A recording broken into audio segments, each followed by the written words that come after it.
네, 지난해 5월 19일 부처님 오신 날이었습니다. 이 조계사 앞에서 개신교인 한 10여 명 정도가 모여서 이 기독교 찬송가를 부르면서 불교를 모독하는 구호를 외친 일이 있습니다. 같은 시간 조계사 법당에서는 봉축 법요식이 진행되고 있었는데요. 그때 찍은 사진을 보면은요, 개신교인들이 들고 있는 이 손팻말에 이렇게 쓰여 있습니다. 인간이 손으로 만든 탑도 불상도 모두 우상이다. 그 이웃 종교의 가장 중요한 기념일에 이런 몰지각한 행동을 서슴없이 벌이는 개신교인들의 물론 일부겠죠. 이들이 이런 행동을 벌이는 그 원인에는요, 바로 우상이라는 기독교의 주장이 있기 때문이라고 생각됩니다. 이 유일신을 숭배하는 기독교에서 기독교의 신인 여호와는 본인 여호와라는 본인 외에는 어떤 존재도 믿거나 의지하지 말라고 강조했다고 합니다. 자, 오늘 이 기독교의 우상론에 대해서 한번 알아보겠습니다.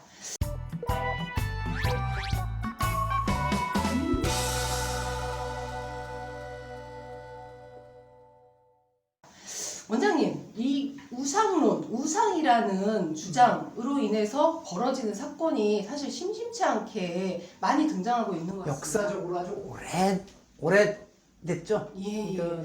그 소위 셈족의 종교라고 하는 유대교, 기독교 또 이슬람 세 종교가 지배적인 사회에서는 늘 그 문제가 심각하게 이어져 왔었고, 아마 기독교 사례를 들기 전에 가장 가까이 온 사건 중에 하나는 아프가니스탄에서 탈레반이 이번에 장악 말고 지난번 장악했을 적에 무슨 일을 벌였었죠? 밤이한석에 로켓포를 쏴서 그래서 우상을 파괴한다고 어떤 사건이 있었었죠. 아주 무슨. 근데 참 아이러니컬하게도 그때 서구 기독교 사회에서 아주 또 비판을 했거든요. 그러니까 자기들이 적으로 성정한 탈레반에서 그러니까 그거는 말하자면 뭐예요? 인류의 문화재를 파괴했다 이제 이런 쪽으로만 갔었지만 그건 같은 성격들을 지니고 있는 거예요. 유대교에서나 기독교에서나 또 이슬람에서 우상을 네, 문제는 우상을 자기들 멋대로적인 우상이라고 설정을 하면 되는 거 아닙니까? 그래서 가까이에 1993년 2월인가 그때가 이제 노태우 정권에서 바로 김영삼 정권으로 넘어가기 직전인데 아마 부천 어디쯤 줄 때 육군 제17사단의 전차대대에서 대대장이 아주 독실한 기독교인이었는데 거기에 대대 못당에 모셔져 있던 불상을 저 갖다 버려라 이래가지고 아래들이 그 부대 뒷산에 비료포된 거 뭐 이것도 담아가지고 버린 일이 있었어요. 아, 예. 17 전차사단 해부 사건. 굉장히 사회적으로 파장이 컸던 걸로 기억합니다. 그래가지고 감춰졌었는데 거기에서 제대하고 나온 아마 병장인지가 나와서 저기 불교계 신문에 제보를 해서 사건이 커졌죠. 근데다가 이제 더군다나 정권 초기에 그게 이제 그러면서 김영삼 정권이 됐는데 어떻게 보면 김영삼 정권으로서는 억울하지만 그러지 않아도 저 장로당이 되고 있던 판에 그 사건이 아주 확대가 돼가지고 결국은 그 국방부 장관이 조계종 총무원을 와서 사과하는 일까지 있었었고, 근데 이게 그런 건 단편적인 거고 그들의 정서 속에 그들의 문화 속에 그런 게 있는 거예요. 그래서 지금 사회자께서 중남미 사례도 한번 말씀하셨지만 1492년도에 콜럼버스가 요즘 아마 바하마 어디죠? 파나마 고 근처 어딜 텐데 거기에 상륙해서 참 다 죽어가던 사람들을 원주민들이 와서 살려주고 했는데 그러면서 이제 약탈과 탄압이 시작되고 종종 말살이 시작되지 않습니까? 그 다음에 이제 코르테스가 이끌고 가고 스페인 군대가 몇 번 가면 꼭 갈 적에는 누가 같이 가냐면 천주교 수도사나 신부가 같이 갑니다. 그러면서 상륙해서 가장 먼저 하는 일이 십자가를 갖다 들이밀고 그건 지금 소위 그들은 성화라 그러지만 그 그림에 나옵니다. 그러면서 여기에 우상을 멸하러 왔노라 뭐 이런 식으로 하고 현지 주민들이 가장 받들어 모시는 성전이 있으면 그걸 가장 먼저 가서 부숩니다. 원주민들의 성전이나 신상을 가장 먼저 부순다. 그렇죠. 그러면서 상징적인 정치적인 상징. 너들 이제 우리의 십자가 신이 말하자면 너네들의 이 우상을 우리가 무너뜨릴 수 있다. 그렇게 한 게 마야 제국을 무너뜨릴 때도 그렇고 인카를 무너뜨릴 때도 그렇고 아즈텍을 무너뜨릴 때도 같은 일이 있었습니다. 그거는 서구 기독교 세력이 가는 곳마다 그런 일이 벌어졌습니다. 이런 이 우상이라는 이름으로 기독교가 사실 그동안 이제 다른 종교뿐만 아니라 다른 문화에 대해서도 굉장히 공격적이거나 파괴적인 행동을 해왔던 사례는 사실 좀 우리 사회에서만이라도 수 없이 많이 찾을 수 있을 것 같습니다. 법사님, 근데 이 기독교에서 말하는 우상 어떻게 정의하고 있나요? 피조물을 하나님처럼 숭배하는 것을 우상이라고 하는데요.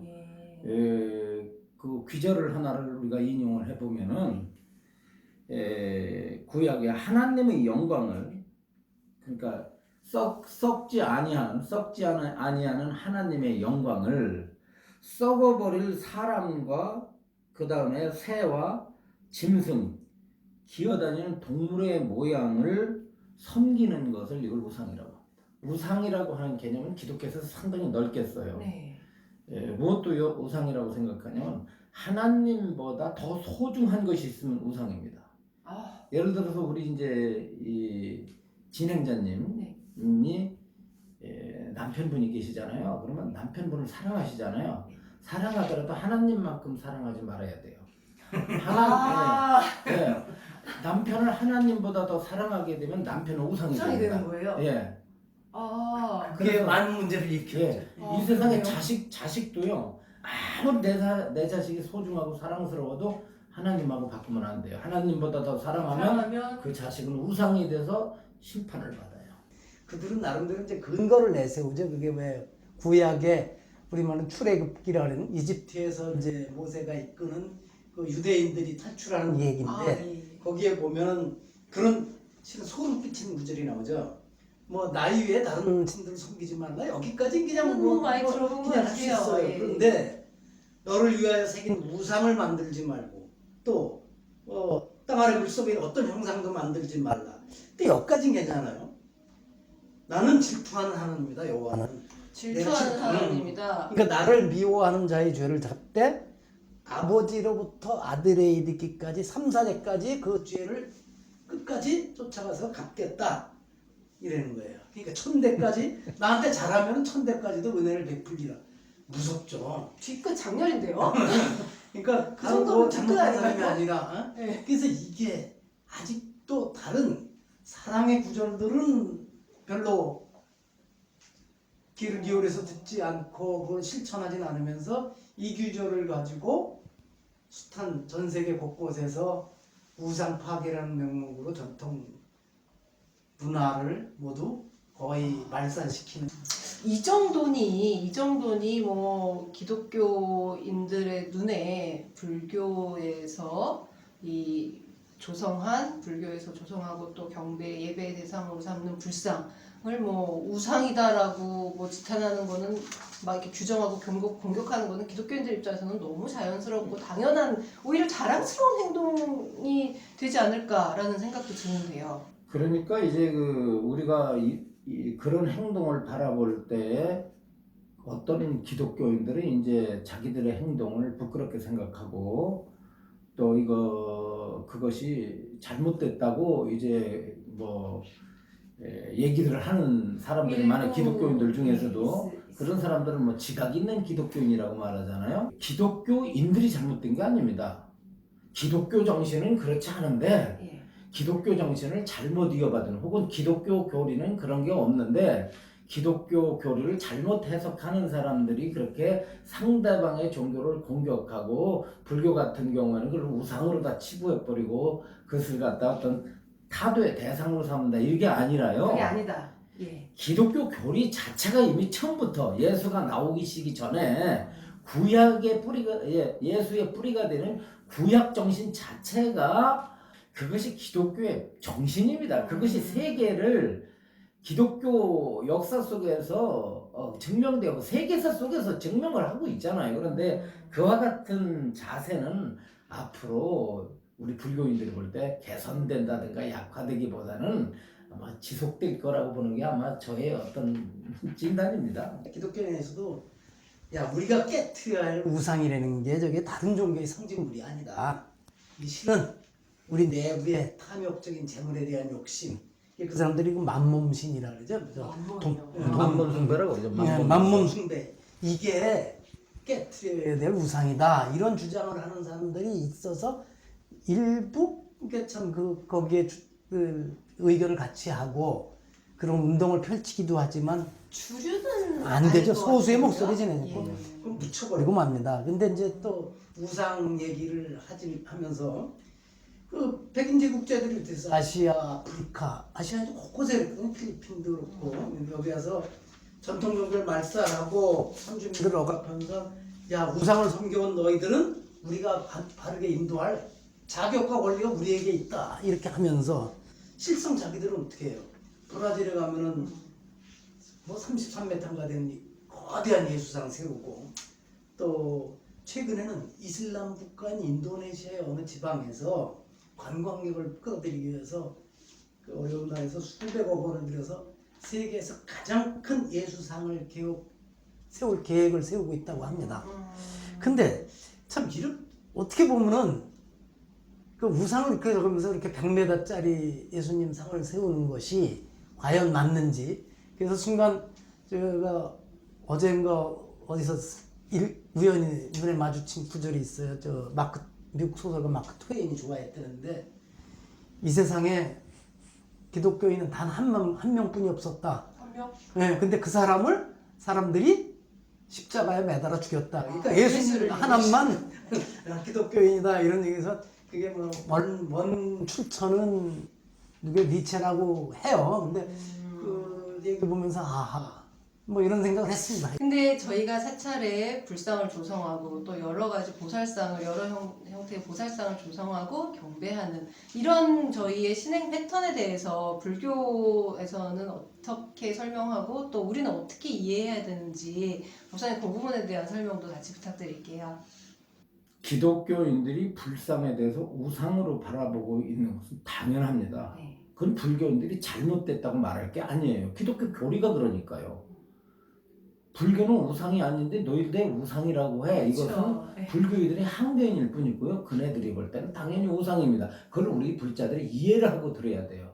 일단은 이해해주자. 예, 그러면 왜 불상은 불교가 왜 불상은 우상이 아닌가를 불교 안에서 불자들은 이해를 해야 되고 네. 그것을 따라가야 됩니다. 예. 자, 불교에서의 신앙의 대상은 일차적으로 불법성 3보입니다. 네. 불은 부처님이고 법은 부처님께서 깨달으신 진리고 성은 그 부처님의 가르침을 따르는 교단이에요. 예. 그런데 거기서 가장 중심이 되는 3보 가운데서 가장 핵심이 되는 보가 어떤 보냐면 법보입니다. 진리예요. 예. 진리를 깨쳤기 때문에 부처님이 되신 거고 진리를 중생들에게 전하기 위해서 중생계를 부처님께서 나오신 거거든요. 그렇다고 한다면 법의 입장에서 볼 때 불상이라고 하는 것은 중생들에게 진리에 가게 하기 위한 하나의 방편이죠. 예, 방편이 그것이 가장 큰 목적이고요. 두 번째는 그 진리를 참 불교 입장에서 볼 때 이 세상의 인류사 가운데 가장 위대한 성인이 누구냐면 부처님이에요. 부처님이 왜 가장 이 세상에서 역사 가운데서 가장 위대하냐는 것은 뭐 공부를 해보면 알겠지만은 그럼 뭐 그렇다 치고 그런 입장에서 불상이라고 하는 건 사실 부처님께서 자신이 불상을 갖다 섬기라고 하신 적이 없습니다. 자기의 불상을 만들으라고 하신 적도 사실 없어요. 우다나경이라는 경에 네. 불상의 조성에 대해서 부처님이 공덕을 설하셨지만 그것은 후대에 불상이 조성되고 나서 만들어진 후대의 어떤 내용이지 실질적으로 부처님께서 살아생전에 제자들에게 혹은 신자들에게 불상을 내 형상을 만들으라고 한 적이 없고요. 네. 오히려 부처님께서는 의지의 대상으로 불상을 두지 않았지 않습니까? 네. 뭐라 했죠? 자기 법기를 법에 하셨단 말이야. 의지하고 예, 자신에게 자기 의지하고. 자신을 의지처로 삼았고 진리 내가 설한 교법을 의지처로 삼으라고 하셨잖아요. 네. 아까 말씀드린 대로 법 중심의 교리입니다. 교리인데 후대의 중생들이 부처님을 흠모하고 예. 또 부처님의 그 덕상을 기리기 위해서 형상을 만들기 시작하거든요. 그런데 아까 말씀드렸던 그 형상이 무언가 나에게 어떤 기중화복의 역할을 할 것이다라는 개념을 불교 속에서 찾아볼 수가 없어요. 불상 자체가 복을 준다거나 불상에 나의 문제를 해결을 시켜줄 수 없는 것이 불교의 정신이거든요. 이제 간단히 말씀드리자면 부처님께서는 자신의 육체를 어떻게 인간들이 바라보게 했느냐는 점이 중요하거든요. 그러면 우상의 문제가 풀려버립니다.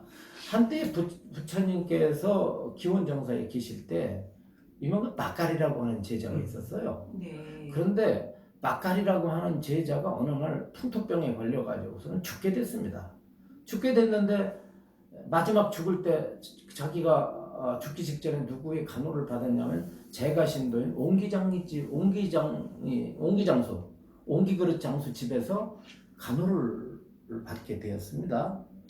보니까 자기 몸을 보니까 이제 치료될 가망이 없고 곧 죽겠어요. 그러니까 그 주인을 불러서 옹기장이 집 주인을 불러서 내가 나를 볼 때는 헤어질 가망이 없다. 치료될 가망이 없는데 마지막 소원은 나의 스승 부처님을 좀 뵙고 예를 올리고 죽었으면 여한이 없겠다. 나는 몸이 아파서 움직일 수가 없으니 당신이 가서 부처님께 내가 좀 뵙고 싶다고 해라 그랬더니 그 옹기장의 주인이 부처님께 가셔서 그 바카리 비구의 사정을 말씀드렸어요. 그러자 부처님께서 쾌히 제자 아난다를 옆에 거느리시고 그 옹기장의 집을 방문을 했어요. 방문을 해서 바카리 비구가 누워있는 방문을 여니까 바카리 비구가 일어나가지고 예를 올립니다. 그래서 절을 하려고 하니까 몸이 말이 들지 않아요. 그때 부처님께서 손으로 다 막습니다. 이게 참 인간적이시면서 불교의 정신을 잘 말해주는데요. 바카리가 그대로 고요히 누워있거라 그대와 같은 사대로 된 이 육신을 보고 예배를 한들 무슨 큰 공덕이 있겠느냐. 그대가 지혜로운 제자라고 한다면 남말을 생각하는 것이 옳을 것이다 그럽니다. 진리를 생각하는 것이 옳을 것이다. 이래가지고 진리를 생각하는 게 아니라 진리를 관찰했거든요. 그게 뭐냐면 누워서 앓으면서 그 부처님 앞에서 몸과 마음의 현상을 관찰하는 윗바사나를 합니다. 윗바사나를 해가지고 부처님 앞에서 죽음으로부터 벗어나는 아라한과를 얻어요. 그 순간에. 법을 보는 자가 나를 그렇죠. 보는 법을 보는 자 나를 보리라. 그게 이제 거기서 나온 거거든요. 그렇기 때문에 불교 속에서 불상의 위치는 그렇게 중요하지 않아요. 다시 말하면 불교 안에서 불상은 존재해도 존재하지 않아도 됩니다. 인간들이 그 불상을 어떤 자세로 섬기느냐, 불상을 통해서 어디로 가려고 하는 그 의미가 중요한 것이지 형상을 세우고 안 세우고 형상에 예배하고 안 하고는 불교에서는 그렇게 큰 비중이 없다는 사실을 좀 말씀드립니다. 아까 법사님께서 말씀하셨던 부분 중에 굉장히 가슴에 남는 대목이 있습니다. 직접 부처님이 오셨음에도 예배하기보다는 나의 몸에 예배하지 말고 법을 관찰하고 법에 집중해라라고 말씀하신 그 가르침이 사실은 불교가 그리고 그 후대인들까지 그리고 오늘날 불자들까지도 가슴에 새겨야 될 가장 중요한 대목이 아닐까 싶습니다. 불상을 모셔놓고 아무리 예배를 한들 나의 모든 문제를 거기에 의탁하고 해결해 주십사라고 하는 순간 아무리 원만한 훌륭한 상호로 조성된 불상이라 하더라도 그 대상은 그 순간 우상이 될 수도 있겠구나라는 생각이 들었습니다. 불교의 입장에서 볼 때는요. 역으로 제가 좀 역설적이지만 기독교 자체가 우상이에요. 모든 것이 신의 뜻에 의해서 왜냐면 불교의 입장에서의 불교청이라는 한다면, 때 우상이라는 건 뭐냐면은 대상을 향한 집착이거든요. 불교적 입장에서 우상이란 왜 대상을 뭐냐면 향한 집착. 대상에 대해서 집착하면 그게 우상이라고 해요. 예를 들어서 내가 돈에 대해서 집착하면 돈이 우상이고 자식에 대해서 집착하면 자식이 우상이고 명예에 대해서 집착하면 명예가 우상이에요. 어떤 내가 눈과 우리들이 가지고 있는 육군으로서 육경을 바라볼 때 육경이 집착의 대상이 되는 순간에 그것은 우상으로, 왜냐하면 지혜를 지혜를 망각하게 하기 때문에. 예, 그렇다고 한다면은 기독교에서는 하나님이라고 하는 분은 믿는다고 하지만 집착의 대상이 돼요. 강력한 집착의 대상이거든요. 그렇지 않습니까? 그러면은 불교에서는 부처님조차도 집착의 대상으로 삼지 못하게 하고 있습니다. 이 대승경전 제목은 잘 생각이 안 나는데 좀 이런 귀절이 있어요. 제가 소개를 하면, 그때 500의 비구가 자리에서 일어나 이와 같이 부처님 앞에서 서원하였다. 세존시야 앞으로는 저희는 부처님께 예배하지 않을 것입니다. 그렇게 말을 합니다. 그랬더니 옆에 있던 사리불이 깜짝 놀라가지고, 아니 부처님의 제자로서, 거룩한 제자로서 어찌 부처님께 반란이 일어나나 했겠다. 예배하지 않는다는 말이 오라고 따졌어요. 그랬더니 세존께서 설하시기를, 부처님께서는 정녕 저 자신에게 의지하라고 하셨습니다. 그러자 그때 세존께서 매우 기뻐하시면서 그 비구들을 칭찬하셨다. 그렇고 그러하다 비구들이요. 이건 500제자나 부처님이나 완전 어나더 레벨의 클래스네요. 잘 들어보세요. 자신이 자신에게 귀하는 길이야말로 열애에게 귀하는 것입니다. 딱 이렇게 정의를 내립니다. 그렇게 얘기하는 제자들이나 그걸 또 한 번에 알아듣고 네. 칭찬하시는 그렇다고 한다면 부처님이 기독교에서 볼 때, 불교에서 볼 때는 기독교야말로 엄청난 우상이죠. 자, 어떤 형상을 모셔놓고 거기에다가 예배하느냐 안 하느냐가 중요한 게 아니라, 형상이냐 아니냐가 중요한 게 아니라 대상을 어떻게 자기 마음이 받아들이고 어떻게 바라보느냐에 따라서 우상의 정의가 달라진다. 네.